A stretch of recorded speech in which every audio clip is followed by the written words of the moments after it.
অসহায়দের মাঝে chamber of কমার্সের ঈদ উপহার বিতরণ।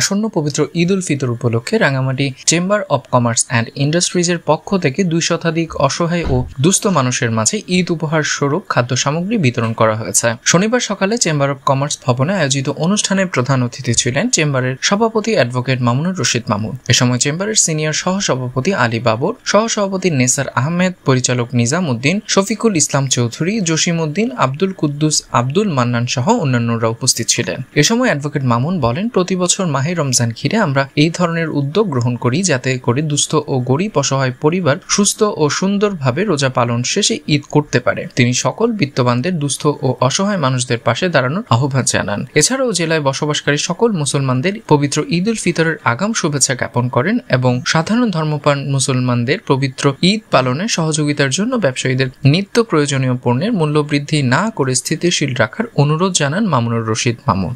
Desk report, CST TV।